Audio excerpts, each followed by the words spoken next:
Queridos irmãos, estamos aqui dando sequência, né, aos estudos sobre a família, né, e vamos falar, dando continuidade aqui, sobre filhos como sendo a herança do Senhor. E nós viemos dando uma sequência de fundamentos e princípios dentro desse estudo do que significa ter filhos e do que significa filhos serem a herança do Senhor. Nós falamos aqui sobre deixar um legado, falamos sobre princípios, falamos sobre valores, sobre princípios bíblicos e aquilo que Deus espera de nós como pais para educarmos os nossos filhos. E agora a gente entra numa nova sessão aqui, no qual nós vamos falar sobre exemplos da Bíblia de pais, não é? De pais que educaram os seus filhos, alguns bem, outros nem tanto, mas todos eles, todas essas histórias nos trazem lições de como devemos educar os nossos filhos, né? Eu costumo dizer que a Bíblia é o manual do fabricante. Então, se você quer saber como fazer alguma coisa, procura aqui, porque lá estão todas as instruções. Pode passar. E aí eu faço uma pergunta, uma provocação aqui para os irmãos e para as irmãs. Davi foi um bom pai? Davi falhou como pai? Por quê? Né? Por que Davi falhou como pai? Vamos primeiro entender um pouquinho a história de Davi, né? Então, acho que a maioria aqui conhece a história do Davi, né? Pode passar, Liliane. Davi, ele era um jovem que... Pode passar? Né? Davi era um jovem que foi escolhido por Deus para reinar o reino de Israel, para ser o rei de Israel ainda muito novo. E quando novo, né, ele fazia parte de uma família de muitos irmãos, e o seu pai o considerava assim uma pessoa muito miudinha, né, pequenininha. E quando Samuel chegou na casa de seu pai para procurar um rei, o seu pai não o considerava assim como uma pessoa promissora para ser um rei, não é? Mas Samuel, quando olhou para ele, o reconheceu como o futuro rei de Israel, e aí tem todo o desenrolar da história, né? Ele era considerado um guerreiro corajoso, um guerreiro que matou um leão, matou um urso, né? Um pastor. E segundo diz a Bíblia, Davi, ele era um homem segundo o coração de Deus. Né? Então ele era um guerreiro, né? Ele derrotou Golias, né? Um gigante, né? E se fosse no tempos de hoje, ele seria um cara bem sucedido, né? Um cara que matava leão, né? A gente também mata leão lá no trabalho, não mata?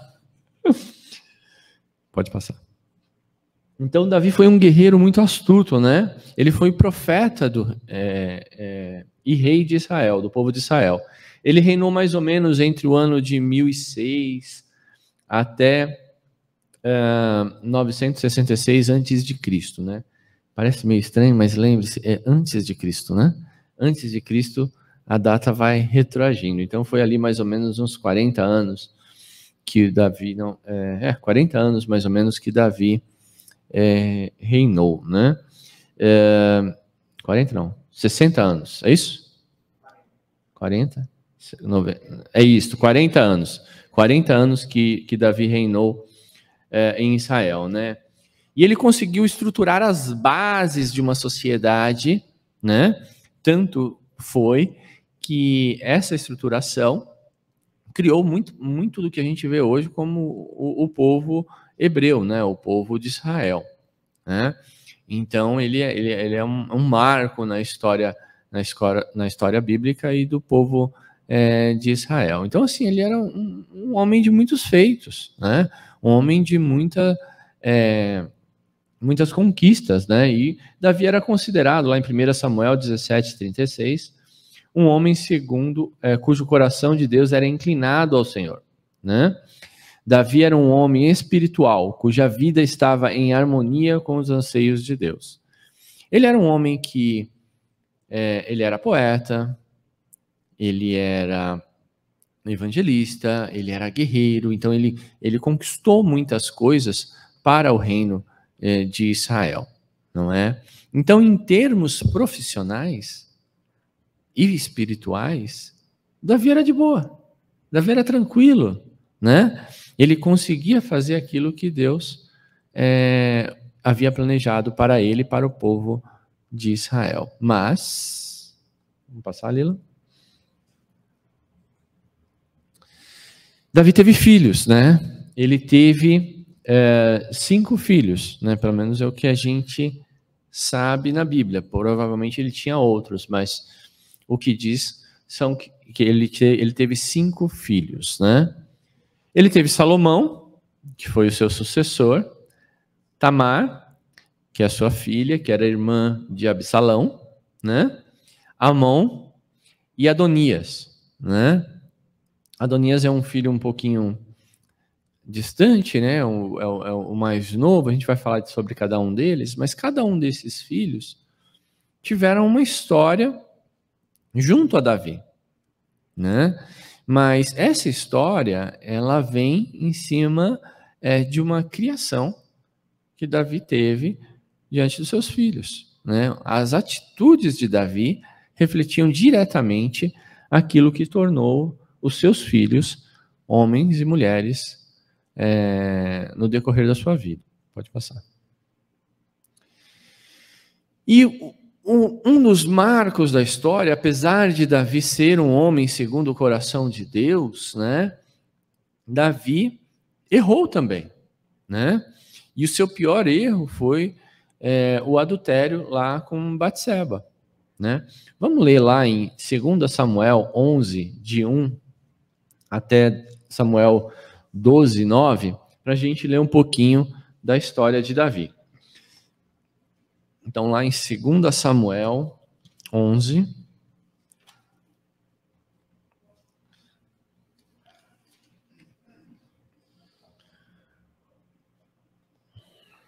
decorrido um ano no tempo em que os reis costumavam sair para a guerra, enviou Davi a Joabe, os seus servos com ele, e a todo Israel, que destruíram os filhos de Amon e sitiaram em Rabá. Porém, Davi ficou em Jerusalém. Uma tarde levantou-se Davi do seu leito e andava passeando sobre o terraço da casa real. Daí viu uma mulher que estava tomando banho. Ela era muito formosa.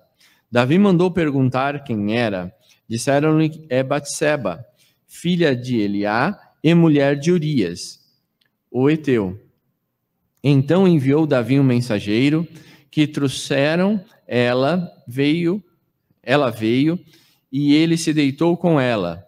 Tendo-se ela purificado de sua imundícia, voltou para sua casa. A mulher concebeu e mandou dizer a Davi: estou grávida. Então enviou Davi mensageiros a Joabe, dizendo: manda-me Urias, o heteu. Joabe enviou Urias a Davi. Vindo, pois, Urias a Davi, perguntou este como estava Joabe, como se achava o povo e como ia a guerra. Depois disse Davi a Urias: desce à tua casa e leva os pés, saindo e lava os pés.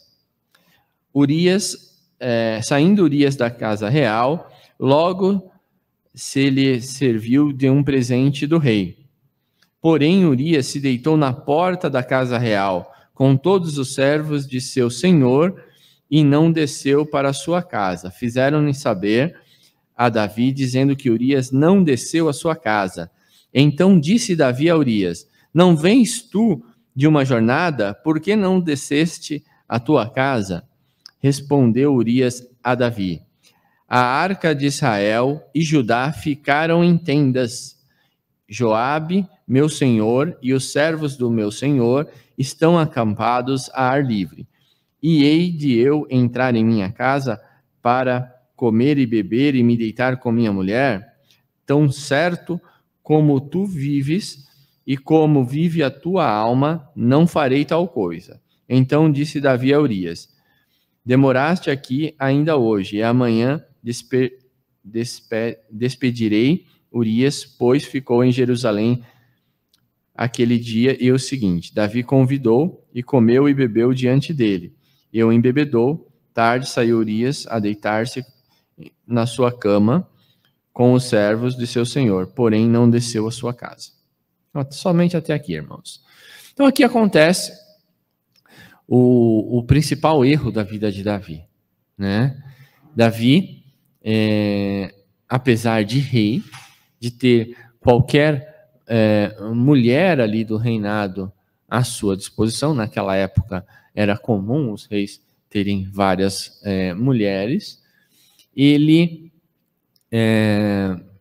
cobiçou a mulher de Urias, né? E isso teve consequências enormes na vida de Davi e na nação de Israel. Pode passar. Diz a Bíblia que por isso a espada nunca se afastará de sua família, pois você desprezou e tomou a mulher de Urias, o Irita, para a sua mulher. Lá em 2 Samuel 12:10 é quando Natã repreende Davi com aquela situação, né? Ele narra uma história, né, de um senhor que tinha várias ovelhas, mas ele vai e pega do rebanho do seu vizinho, né? E Davi, sem saber que Natã estava falando dele mesmo, o manda executá-lo. Quando ele percebe que pecou contra Deus, porque ele mandou matar Urias, né? E com isso, né, Davi se arrepende, né? E Deus perdoa. E nesse arrependimento, pode passar, Liliane, nesse arrependimento, né, lá em 2 Samuel 12:8, né, Deus o perdoa, né? Então lá em 8, apesar do arrependimento de Davi, né, diz a Bíblia lá em 2 Samuel 12:8, né, dar-lhe-ei a casa e as mulheres do seu senhor, dar-lhe-ei a nação de Israel e Judá. E se tudo isso não fosse suficiente, lhe teria dado ainda mais. Mais ainda. Então, olha só. Deus deu tudo para Davi, né? Deus deu um reino, deu diversas mulheres, terras, riquezas. E mesmo assim, Davi achou que não era o suficiente. E com isso, pecou, adulterou, junto a Batseba, não é? E ele se arrependeu, mas mesmo assim, o pecado, Deus perdoa, mas nós temos que entender que todo pecado tem um preço, né? Tem uma consequência. Deus nos perdoa, mas nós temos que arcar com a consequência do pecado. É inevitável, né? Por isso que lá, né? Volta um pouquinho o slide, Liliane, né? Lá no versículo, mais um. No versículo 10, né? Quando Natã repreende Davi, a Bíblia fala que a espada nunca mais se afastaria da casa de Davi. E isso foi o que aconteceu, né? Consequentemente, quando Davi pecou,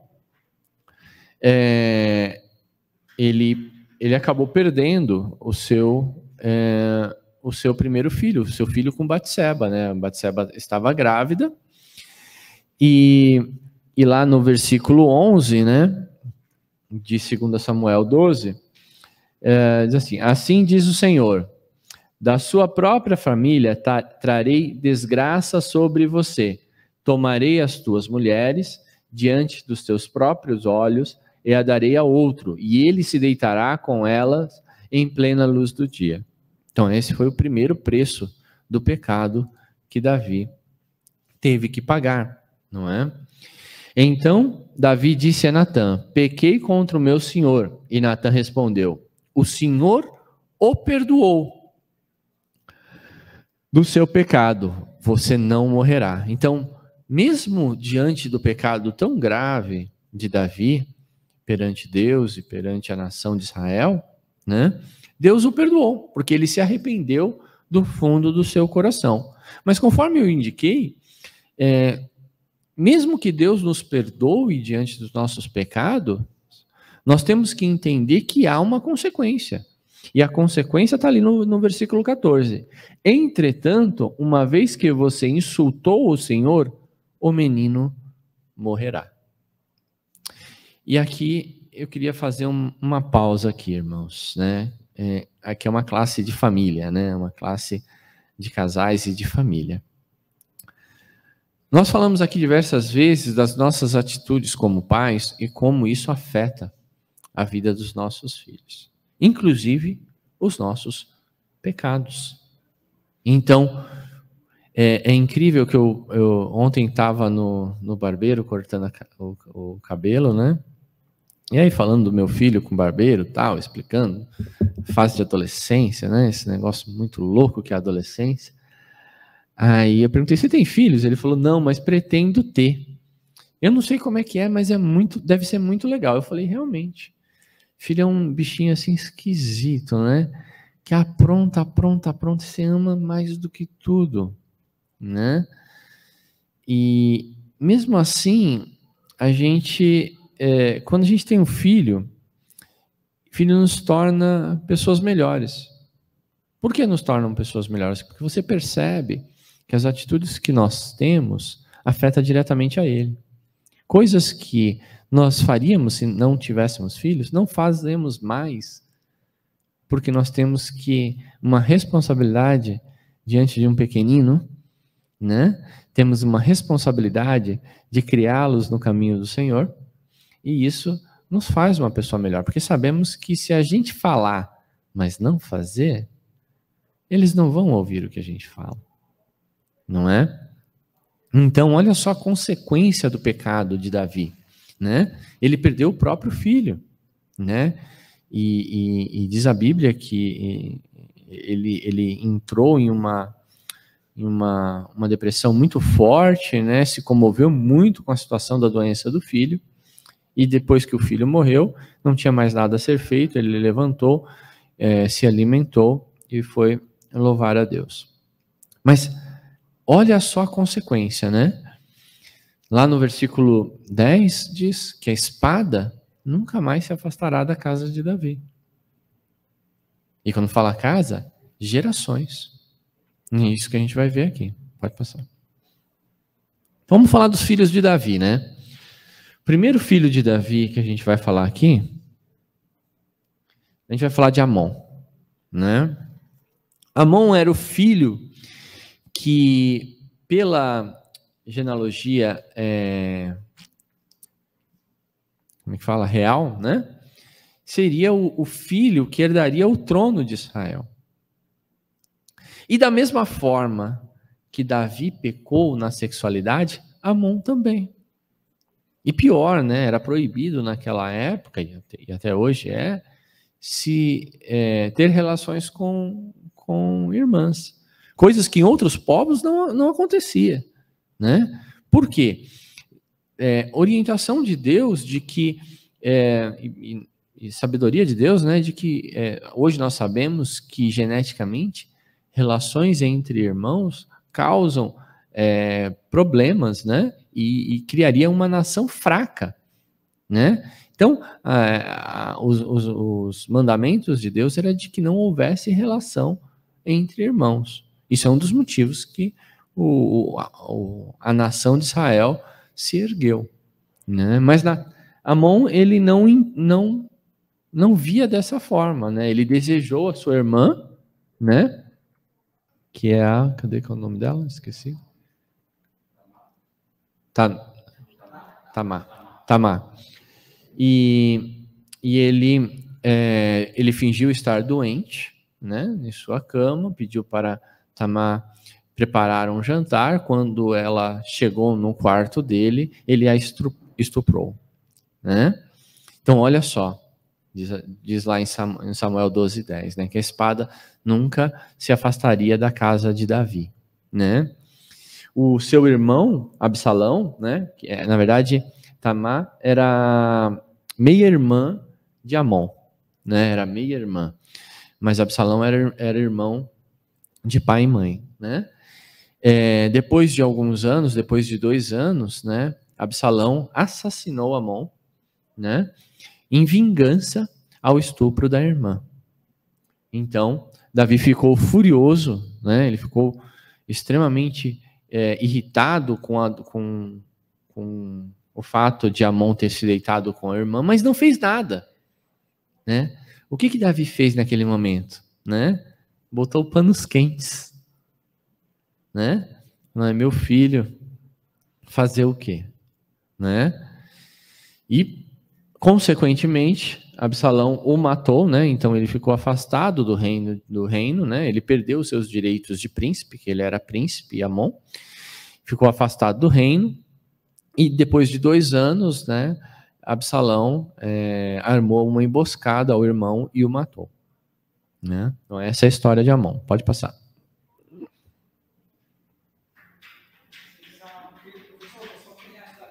Pode ir lá. Absalão, né, nós já falamos um pouquinho sobre ele. Ele assassinou o próprio irmão. Opa. Novamente, né? O que Davi fez lá atrás, né? Ele se deitou com Batseba, né?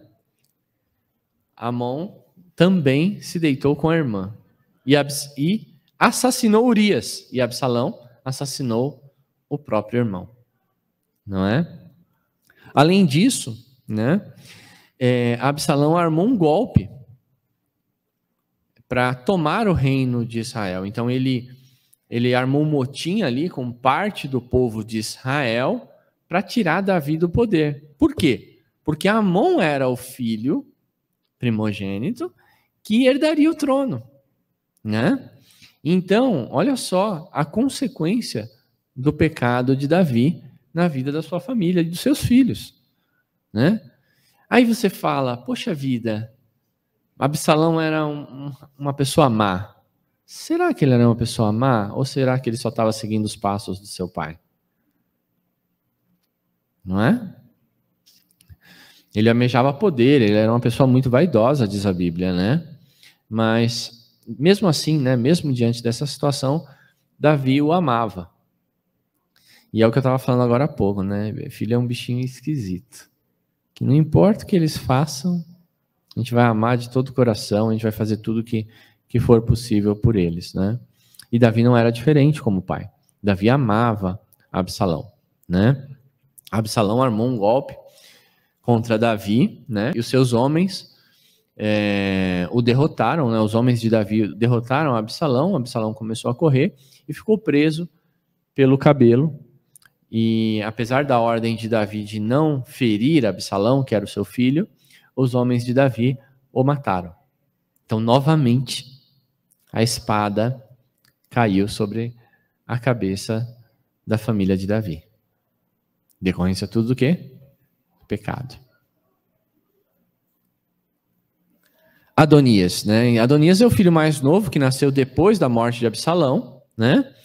E Adonias, ele também tomou o reinado do pai, né? Ele se autodeclarou rei de Israel, né? E começou a reinar no lugar de seu pai, né? Sendo que, neste momento, Davi tinha escolhido a Salomão como filho que o sucederia no trono, né? Então diz a Bíblia que seu pai nunca havia o contrariado, nunca perguntava por que você age assim, né? Lá em 1 Reis 1,16. Lá em 1 Reis 1,5, né? Diz, então Adonias, filho de Eagete, se levantou dizendo, eu reinarei, e preparou carros e cavaleiros e 50 homens que corressem adiante dele. Então ele se autodeclarou rei e começou a reinar ali pelas costas de Davi, né? E nessa comemoração ele nem chamou os conselheiros do rei, os conselheiros de Davi, e nem o seu irmão Salomão, né? Aí ele foi destituído do trono, mas mesmo assim o Davi não o contrariou, né? Nunca havia o contrariado, ou perguntado, por que você age assim? Pode passar. Salomão, né? Salomão é considerado como um dos homens mais sábios da Bíblia.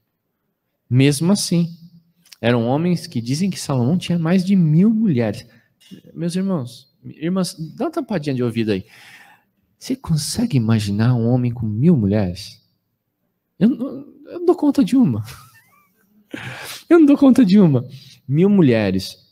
Então, assim, da mesma forma que Davi adulterou com Batseba, Salomão tinha muitas mulheres.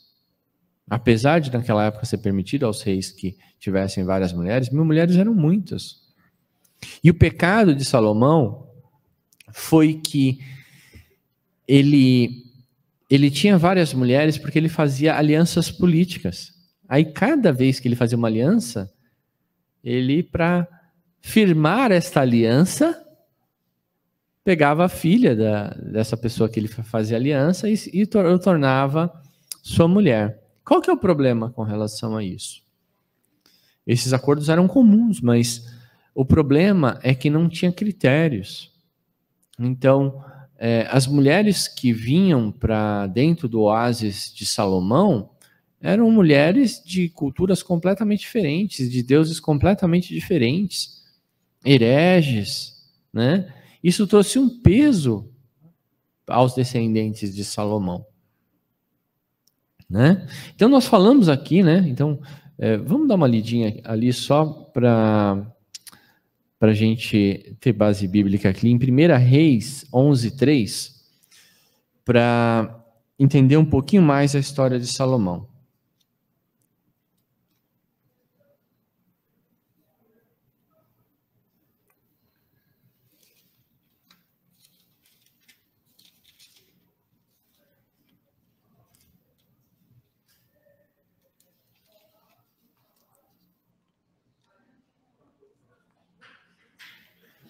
Vamos ler, aqui fala sobre a idolatria de Salomão, né? Então vamos ler a partir do 1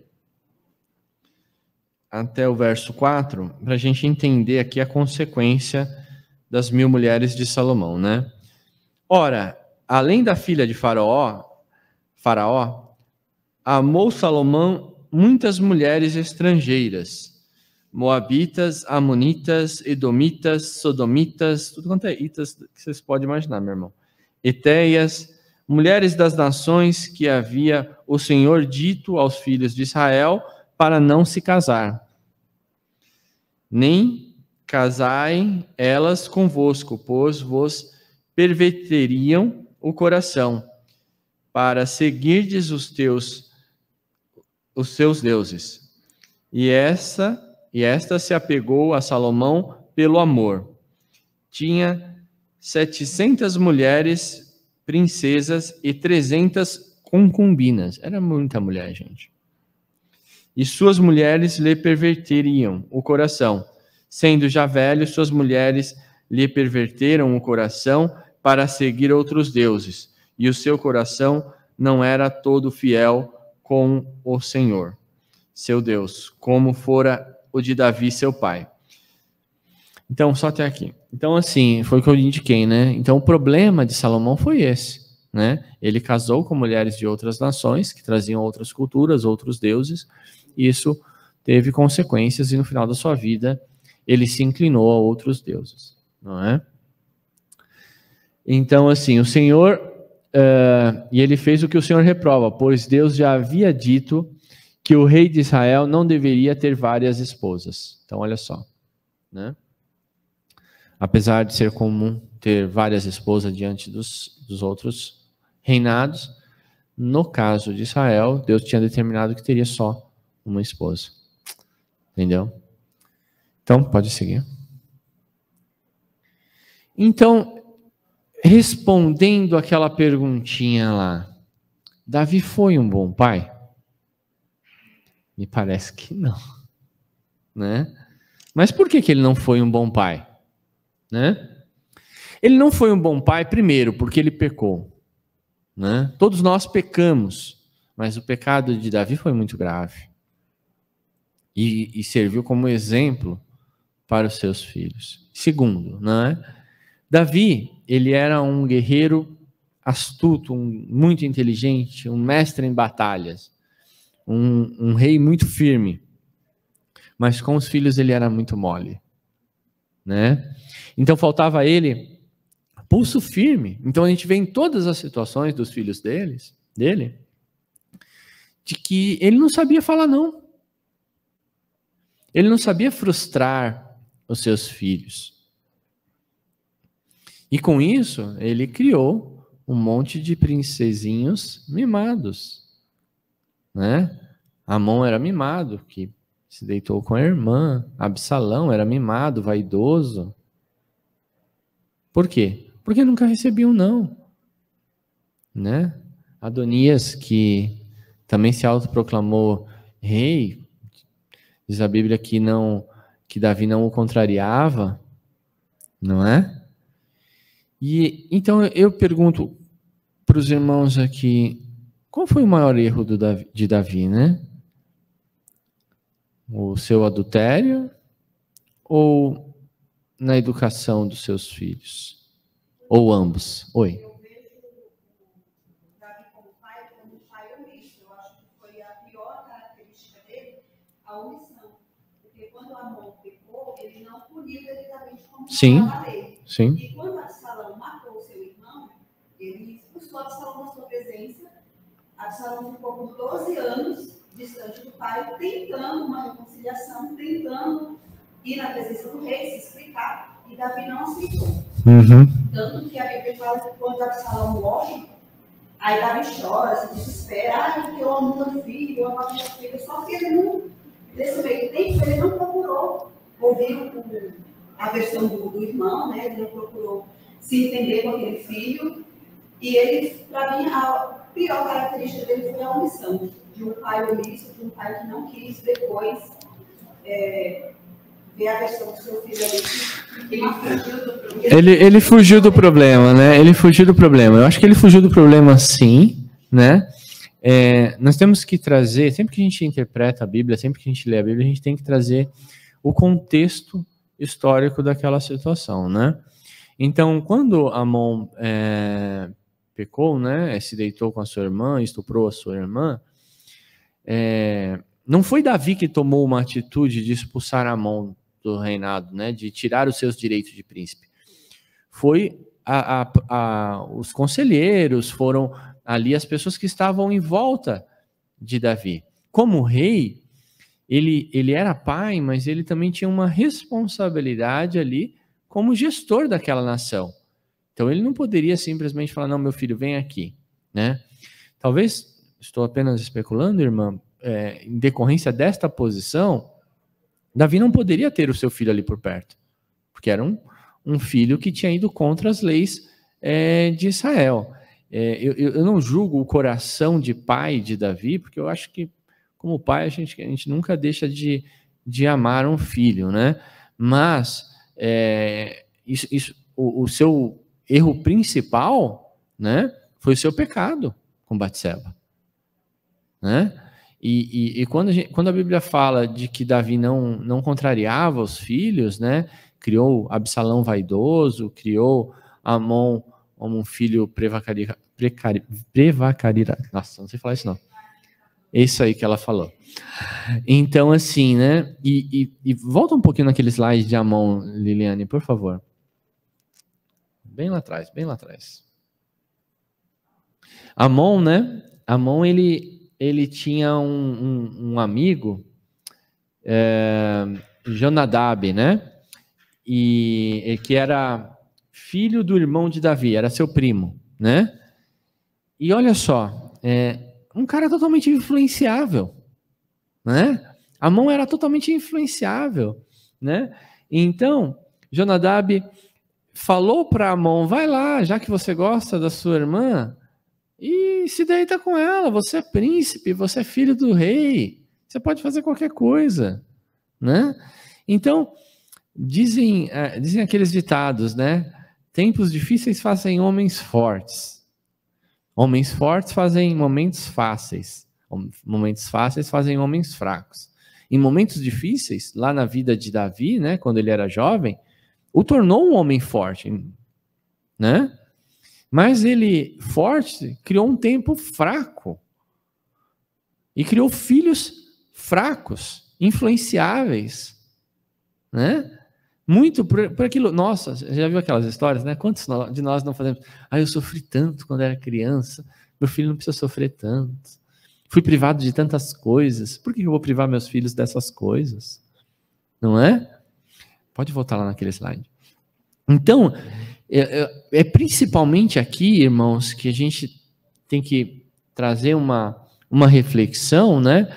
Que apesar de Davi ser um homem segundo o coração de Deus, ele era homem. E por isso ele falhava muito. E como pai, não foi diferente. Ele foi omisso, né? Ele botou panos quentes, como foi que a irmã falou e a Liliane falou. Ele fugiu do problema.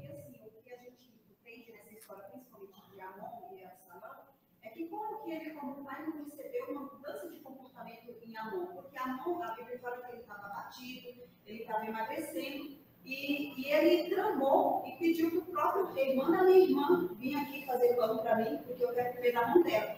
Como que um pai não vai desconfiar ou não vai investigar o que se passa com o filho? Eu acho que assim. Ele foi omisso.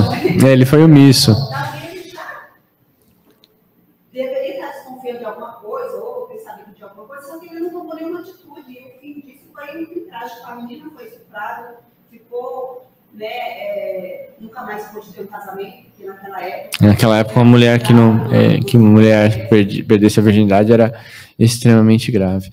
Não, é verdade, mas vamos pensar aqui nas atitudes, né, do Davi. Então lá, Deus diz exatamente o oposto no livro de Provérbios, né? Então vamos pegar lá em Provérbios 13, 23 e ver o que Deus fala sobre a criação dos filhos.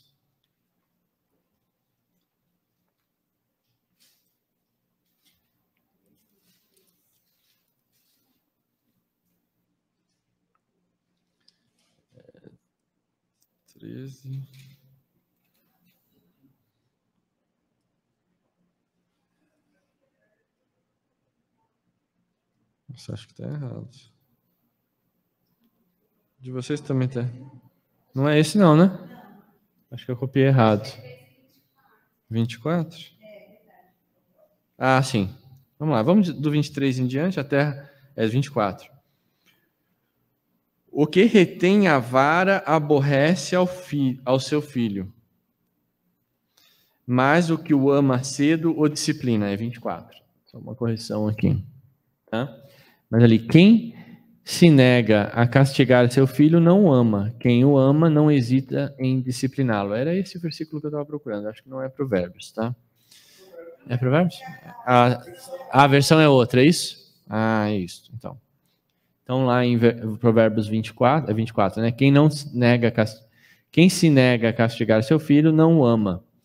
Quem o ama não hesita em discipliná-lo. Então, meus irmãos, é o que a gente estava falando. É importante dizer não. É importante disciplinar os nossos filhos, né? Pode passar.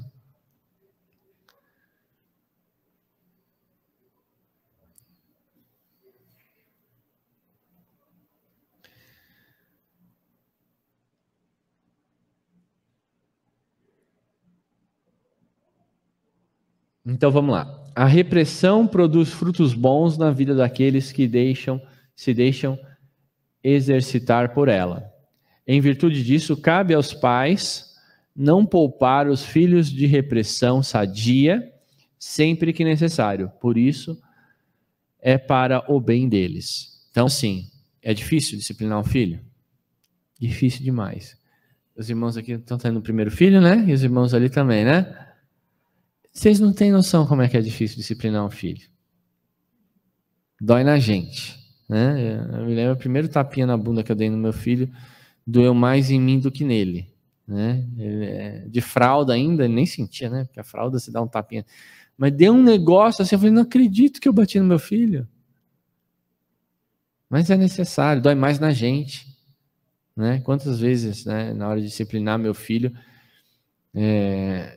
assim, você segura a mão, você segura o jeito, você se segura, é um negócio muito difícil para os pais disciplinar os filhos, não é natural, né? mas mesmo assim é necessário, porque os filhos que não são frustrados acontecem igual aos filhos de Davi. Então, é importante a disciplina, é importante dizer não, tá? Cabe aos pais repreender aos filhos com amor, né? E aí a gente tem que fazer uma ponderação, porque tem pais aí que disciplinam o filho que falta arrancar o couro, né?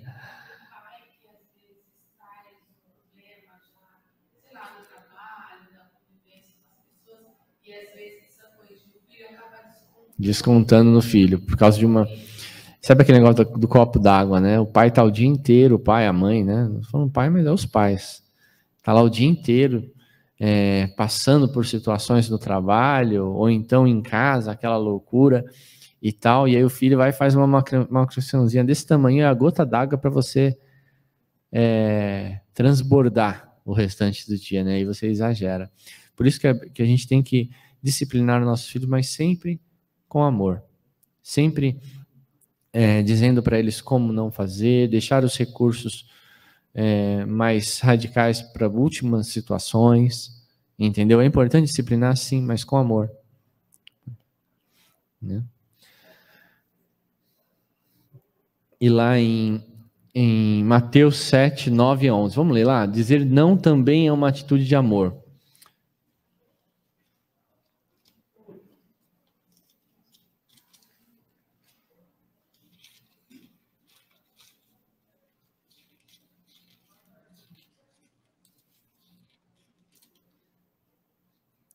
Sete, de 9 a 11.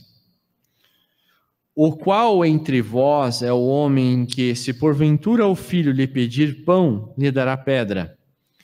Ou se lhe pedir um peixe, lhe dará uma cobra? Ora, servos vos maus sabeis dar a vossos filhos, quanto mais vosso Pai que está no céu dará boas coisas aos que lhe pedirem. Então assim, qual que é o filho que pedir pão e o pai vai dar uma pedra? Não vai. Então assim, temos que disciplinar sim, mas com amor, né? Não dar pão, irmão, não é caviar, né? Não é pão doce recheado, né? Tem que ponderar, né? Não que não mereça um pão doce, um caviar, não é isso que eu estou falando. Não, o que eu estou falando é assim, de o necessário, né? Se Davi não foi um bom pai, né? Mas Deus, ele é um bom pai. Ele é um pai firme, de pulso firme, ou não é? Hã? Aí eu pergunto para os irmãos, Deus dá a mais para vocês, a menos ou suficiente? Suficiente. Da mesma forma, temos que agir com os nossos filhos assim. Temos que dar o suficiente, nem mais, nem menos. Temos que disciplinar o suficiente, nem muito e nem pouco. Pode passar. Então, disciplinar também é uma atitude de amor. Então, lá, embora Davi não tenha sido um bom pai, Deus sim é um bom pai de pulso firme. Lá em Provérbios 3, de 11 e 12. E de alguém também em Hebreus 12 e 11. Só para a gente fechar aqui.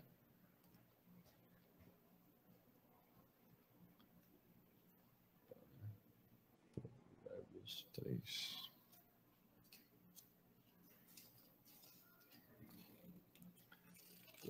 11 e 12. Filho meu, não rejeiteis a disciplina do Senhor, nem te enfateis da sua repreensão, porque o Senhor repreende a quem ama, assim como o pai ao filho a quem quer bem. E lá em Hebreus 12, 11.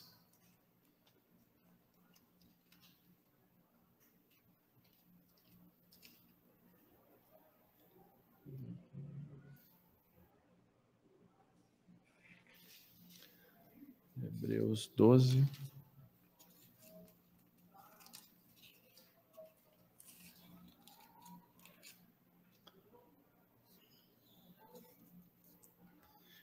Todavia, a disciplina com efeito no momento não parece ser motivo de alegria, mas de tristeza. e depois, entretanto, possui fruto pacífico aos que têm sido por ela exercitado, fruto de justiça. Então, assim, eu vejo hoje muitas atitudes, até um pouco enérgicas, que eu tive com os meus filhos, né? Hoje eu vejo resultado. Depois de 17 anos, depois de 12 anos, é que eu começo a ver que aquele momento que eu falei não para o meu filho, aquele momento que eu o disciplinei, gerou resultados no caráter dele. Então, é necessário dizer não. Muitos psicólogos vão dizer hoje que a criança não pode ser frustrada, né? Você não pode deixar a criança chorar. Eu sou contra. Mas, cada um, né? O fato é que, se os filhos não se frustrarem em casa, se frustrarão no mundo. E como é que eles reagirão quando se frustrarem lá fora?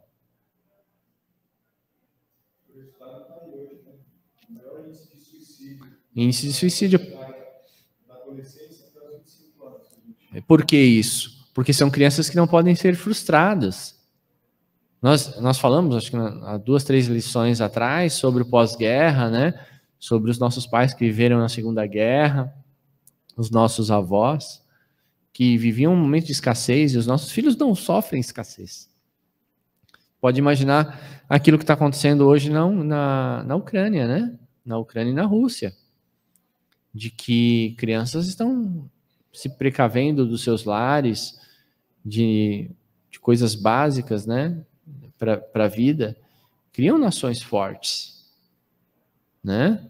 Agora, se nós não frustrarmos os nossos filhos em casa, em um ambiente controlado, porque a partir do momento que o seu filho se frustrar, que você viu que ele se frustrou um pouco a mais do que deveria, você consegue recuar, você consegue trabalhar.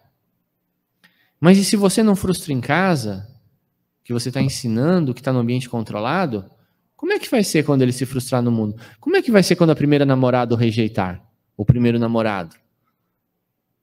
Como é que vai ser quando ele receber a primeira demissão?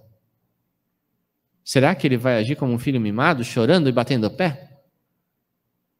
Um homem de 24 anos que nunca se frustrou na vida, o chefe o manda embora, ele fala, não, você não pode me demitir. Como não?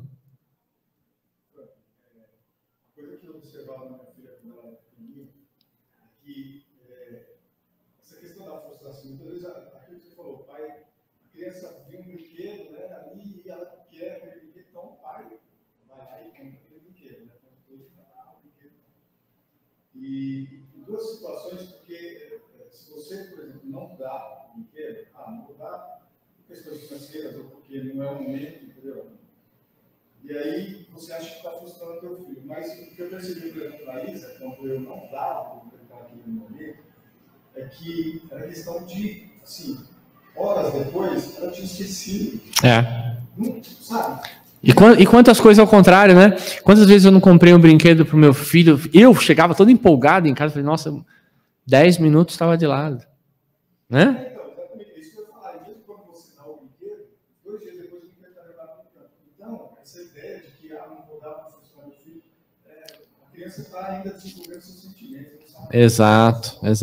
Eu vou dar, só para a gente fechar aqui, porque já deu sinal, a gente está disciplinado aqui no horário, eu só vou trazer um exemplo aqui que eu e a Liliane trouxemos essa semana em casa, né? Eu sou de tecnologia, então assim, minha casa sempre teve um monte de tecnologia, né? Você fala lá com a Alexa, apaga a luz, liga a TV por voz, liga pelo celular, sempre teve um monte de coisa. Na casa da minha cunhada é diferente, né? Meu cunhado não é muito chegado à tecnologia e nem a essas coisas eletrônicas, né? E em casa, com esse monte de coisa, tinha uma Alexa, né, pequenininha, assim, jogada. Acho que tinha umas 3, 4 Alexa em casa. Assim, eu comprei um para cada quarto, um para cada um dos meninos, tal, e tava lá jogada. Aí ele falou, vou dar para minha sobrinha. Te deu. Só com aquela coisinha, as duas meninas, né, as duas irmãs, se divertem ao máximo. Por quê? Porque é a única coisa que elas têm de tecnologia. E meus filhos lá, tudo jogado. Então, assim, novamente, quem tem muito não valoriza, né? Pode passar para a gente fechar? Só para a gente encerrar, então, Vamos encerrar orando, tá? Mas a mensagem de hoje é focada em cima disso. Frustrem os seus filhos para criarem homens e mulheres fortes. Vamos orar? Senhor nosso Deus, nosso Pai, queremos te agradecer por esse ensinamento, por esse convívio aqui, essa comunhão entre irmãos. Te agradecemos por tudo e te pedimos para que o Senhor abençoe o culto desta manhã. Em nome de Jesus, amém.